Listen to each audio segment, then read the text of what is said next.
democratic experience has been fought for, and it's endured. As governor of a state where many of those early battles took place, we're commemorating them next year. Those battles for freedom were here. That's why I cannot stand by and let this happen, while Donald Trump and his co-conspirator, Greg Abbott, erode our democracy and drag us toward authoritarianism.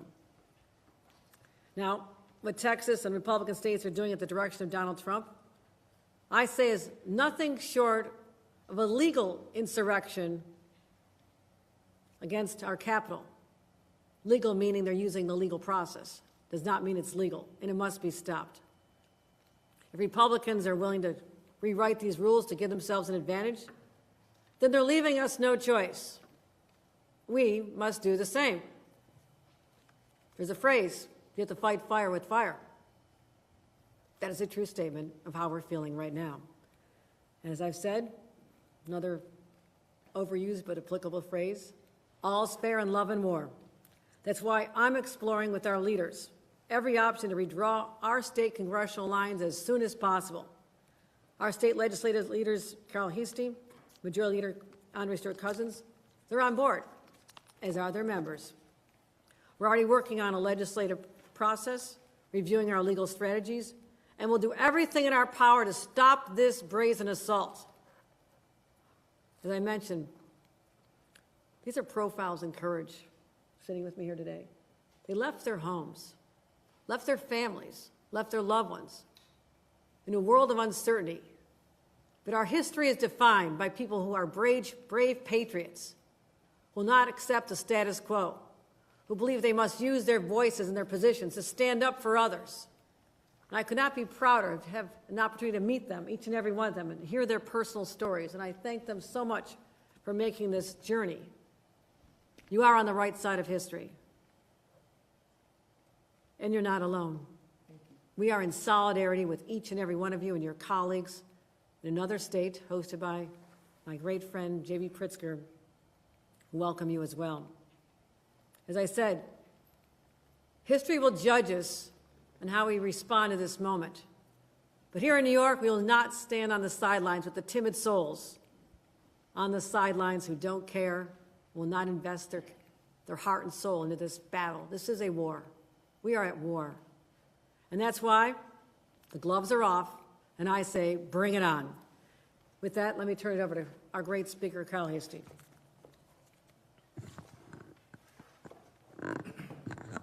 So thank you, Governor, and thank you to our great colleagues from the great state of Texas.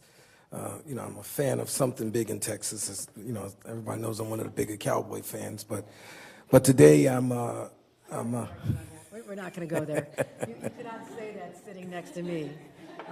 I'm a Bills fan as long as they don't play against the Cowboys. But we're here for you know, a serious you know, moment in time, and you know, all things are connected.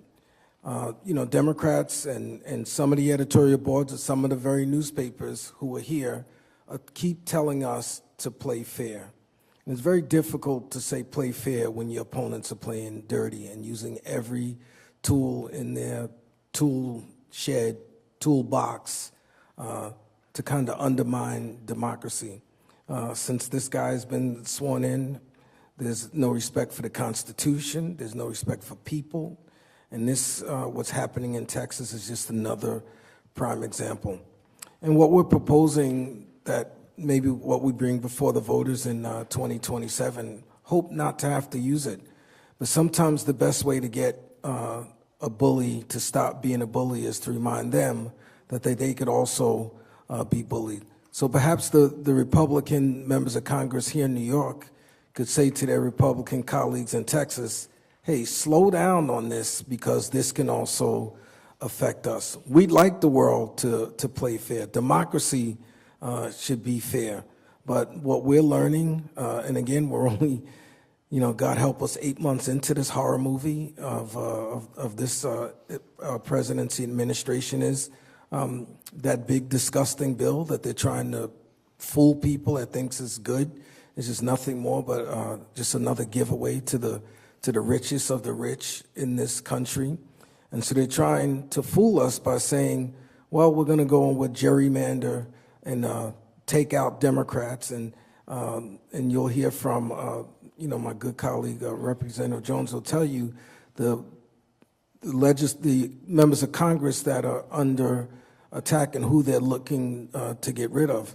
It's just unfair. It's sickening. Like I said, it's really like being in a bad movie of just a hostile takeover of what is supposed to be the greatest country in this world. So sad that we have to be here.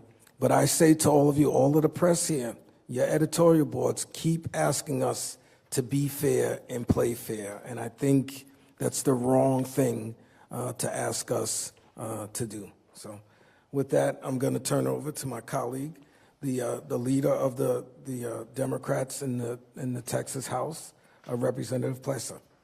Thank you, Governor, and thank you, Mr. Speaker. My name is Mihaela Plessa, and I proudly serve as the Vice Chair of the House Democratic Caucus and the constituents of House District 70 in Collin County. I just want to thank you for standing with us today and for your leadership. Your continued support reminds us that the fight to protect democracy is not confined to one state. The fight is for all 50, and I'm proud to stand with you. I'm joined here by my colleagues at the Texas House Democratic Caucus, public servants who came to this work not to chase power, but to protect people. I'm proud to stand beside them in this moment of national urgency.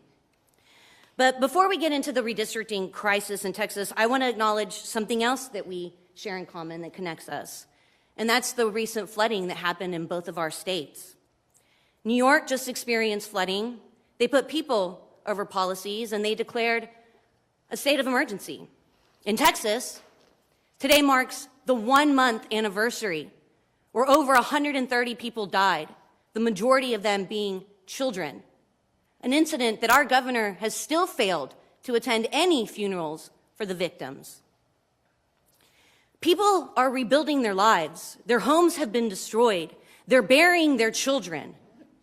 Some of them only have the snuffies that their children were clinging on to for support. Did you guys know that there's a nonprofit that's been started in our state that's trying to help parents find those stuffed animals because it's the last thing their children had? Today on the House floor, House Republicans did not want to put flood relief, disaster relief. They didn't want to do anything for the people of Texas. They're bending the knee to President Donald Trump. The first bill put on the calendar today was a redistricting bill, an attempt to steal power. This cannot be allowed to stand. The playing field has changed, not just for Democrats, but all Americans, and it's time to meet them on the new field. Governor Abbott formed a select committee on redistricting. That committee held 9 meetings. We also had a committee on flood relief. That committee only held 2 meetings. That shows you what our governor is focused on, what House Republicans are focused on. It's not the people of Texas. It's the people in power and how to keep that power. I remember when Trump called Georgia. He called the Secretary of State. He told them, I need to just find 11,780 votes. What did Georgia say? No. Well, Donald Trump called our governor, and he said, I just need a small change. I just need you to send me 5 congressional members. And what did our governor say? Sure. Give me a minute. Coming right up. We were sent to the Capitol to serve the people, not political parties. While Texas are waiting for relief, Republican leaders are redrawing maps to silence voters, hijack our democracy. And this doesn't stop with Texas. If Trump and Abbott secede, it will, give them 5 seats. But then, where else do they go? Ohio? Missouri? Any other Republican legislature with Democratic congresspeople? They're on the chopping block too. Is that fair? Is that just? The fight isn't just about lines on a map. It's about lives on the line. That's why we're here. That's why we're fighting. It's about democracy. It affects every single American. We need Democrats across the country, in state houses, in Congresses, in communities, to say loud and clear, this is not who we are. And this is not what we will accept. This is a rallying cry. This isn't just about the people who voted for us. It's about every American who believes that the power belongs to the people, not one man, not a king. And I will not allow this one man to rewrite the rules of our democracy behind closed doors. This is about representation, about fairness, and about the integrity of our elections. We are not here to resist. We are here to fight. And we are asking for your help in this fight. Thank you so much, Governor. Thank you, Mr. Speaker. Thank you. We'll take questions now from the press. And again, you can hear the depth of passion, how strongly people feel about being on the front line of this fight, even at their own personal cost. And I call on all Americans who love our democracy to stand with the Democrats in Texas at this hour of need. Support them any way you can. And I assure you that the people of the great state of New York will be there with you on the front lines of this war to save all that is great about our country, including its democracy, which has endured for 250 years.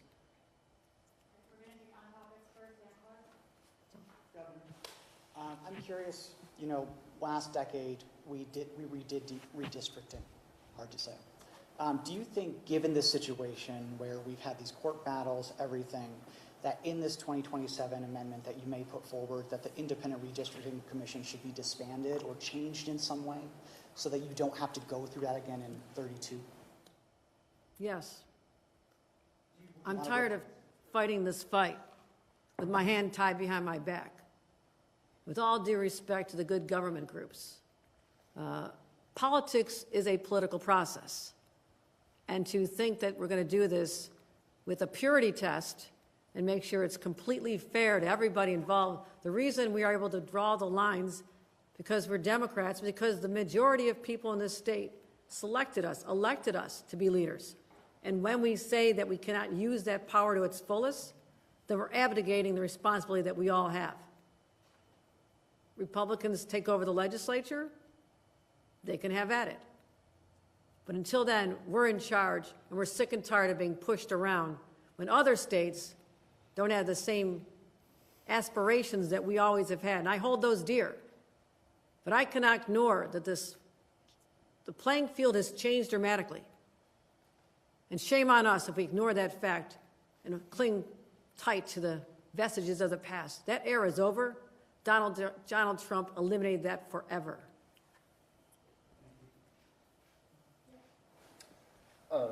For Representative Plessa and your colleagues from Texas, what is your response to Governor Abbott, accusing you all of, possibly committing a felony by being here and not returning to Austin by this afternoon? Is it safe to say you have no immediate plans and plan to stay here indefinitely? Have you ever heard the saying, Texas says, come and get it, come and take it? That's what we're saying. Look, Governor is very good at manipulating the truth, right? And what he's saying is not completely accurate. He knows that we're using a tool that was given to us by the founders of the Texas Constitution. He knows what the rules are. And he's trying to manipulate the situation to make it play in his favor. It's not going to work. The people of Texas know, they've seen this playbook before, and they want fair maps.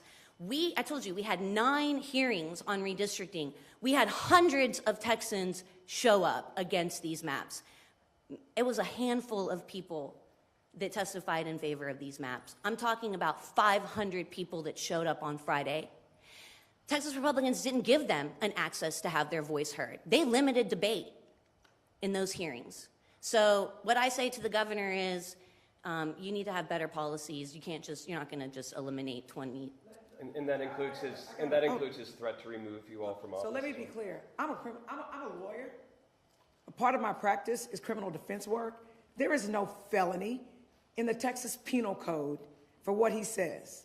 So respectfully, he's making up some shit, okay? He's trying to get sound bites, and he has no legal mechanism.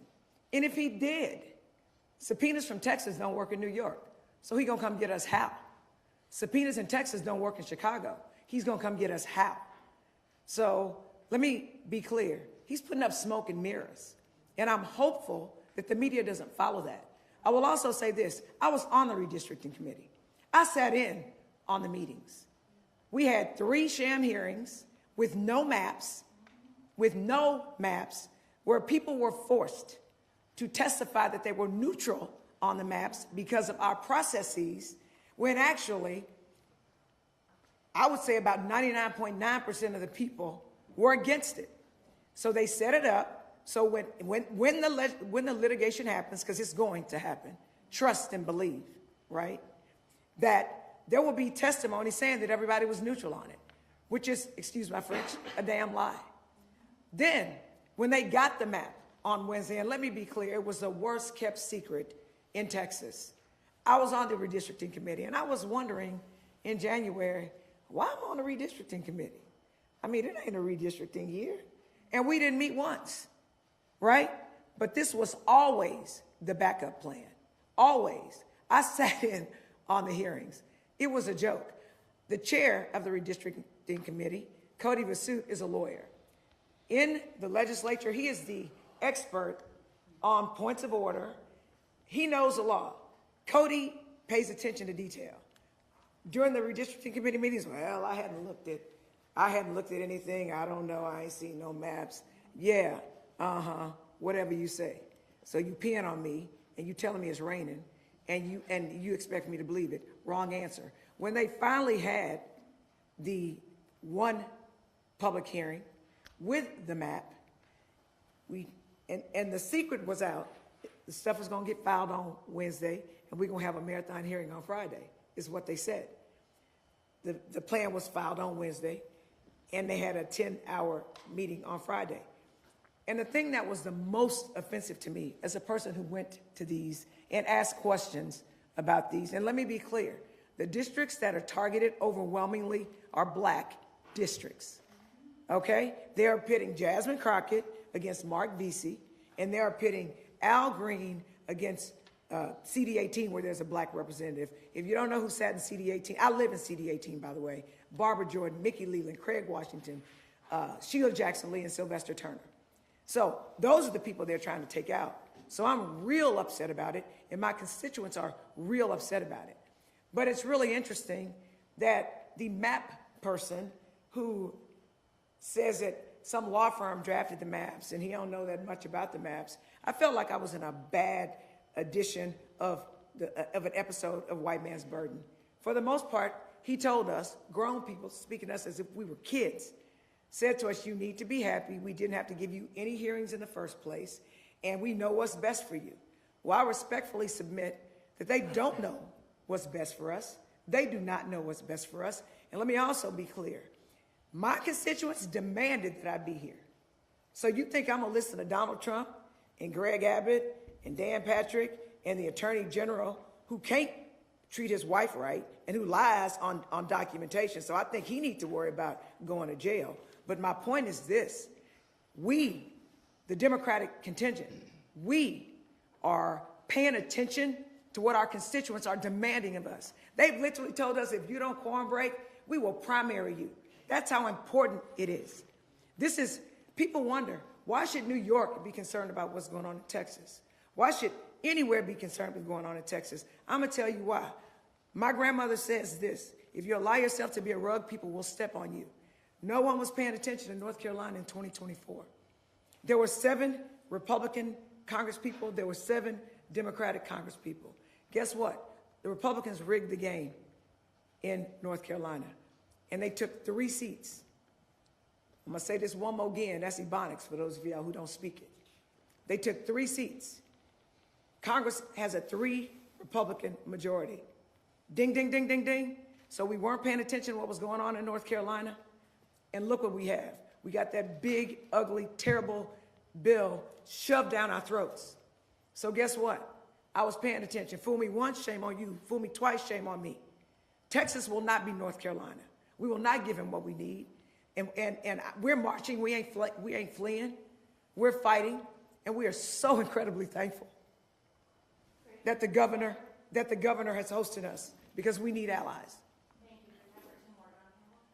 Governor, is the state expending any resources on housing or feeding or anything for the Texas lawmakers that are here tonight? I fed them breakfast. I don't know what that cost. If it's a problem, I'll take it out of my pocket. Very delicious. No, they're leaving today. And again, I do believe that there's going to be exorbitant legal expenses for them.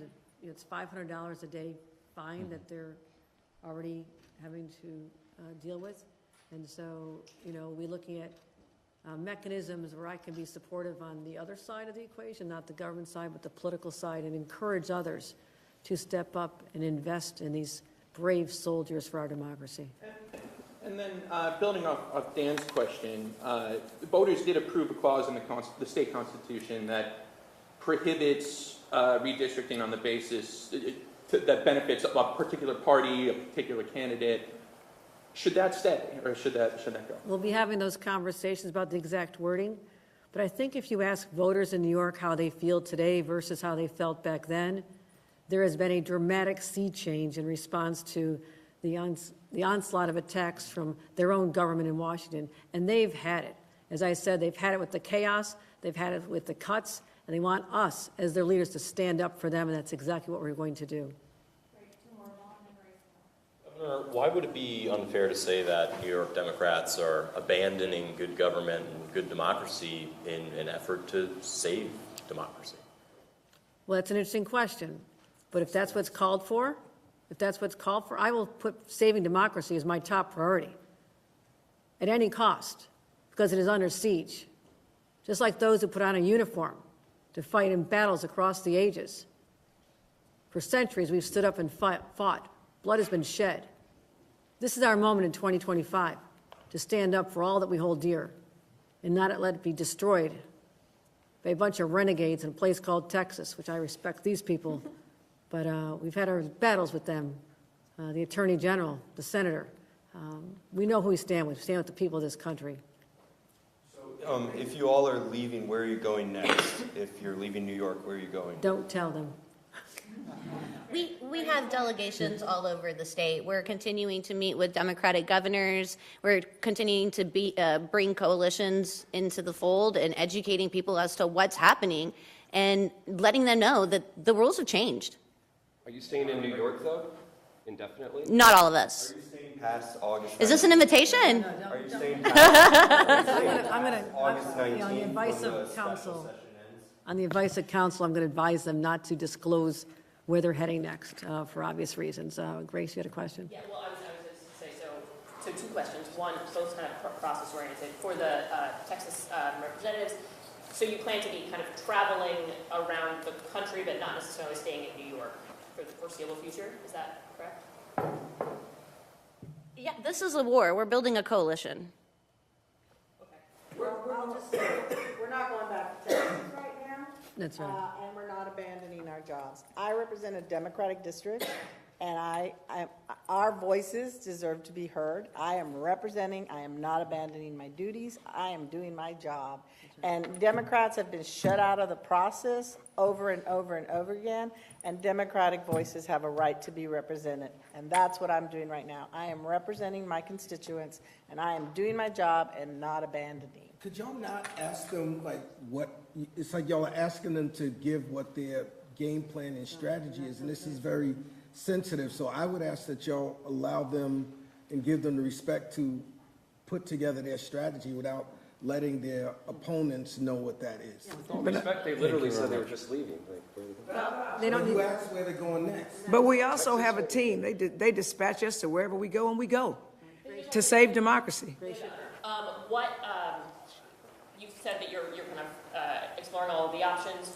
What will those look like? What do you see as the options on the table for Democrats in New York State to change our maps? unlike other states like California and certainly Texas, we do have constraints that were put in place that the only way that we can change the timing on redistricting is to literally amend the New York State Constitution. There's a process involved in that. It requires an affirmative vote for 2 consecutive sessions of the legislature. Right now, we're in the 2025-26 session. So a vote in 2025 or 2026 is the first step. 27, 28 is the next session. This could literally go on the ballot in the fall of 27 and be enacted in time for the congressional races in 2028 as well as the presidential. So it is not the timeline that I would have preferred, but it does shave off 4 years from what would other be the process.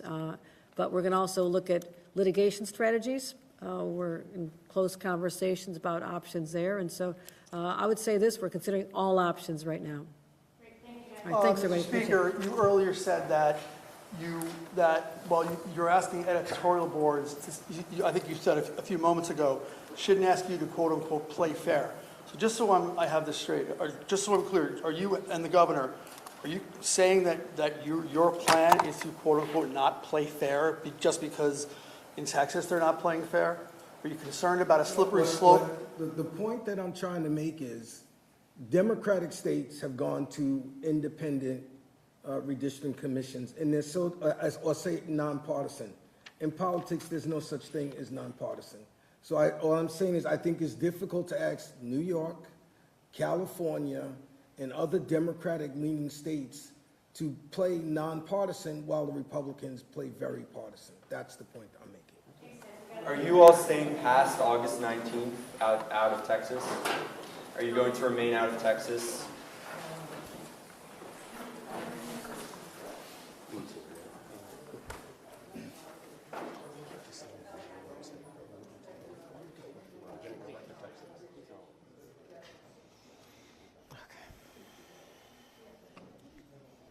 What the hell? I don't think we're gonna be able to get anyone, but I'll head out there so they'll probably do it. You want me to follow you? Okay. Where are you going? People get excited. Thanks, guys.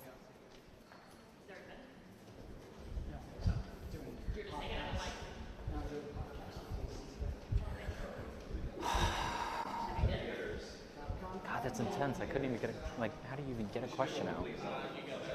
You just yell?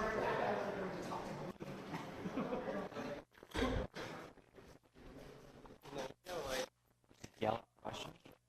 I mean, yeah, at the very end, yeah. Oh my God. But you also have to have a relationship with the woman. I don't know why. It would have been better if they sent Tom. See, he might still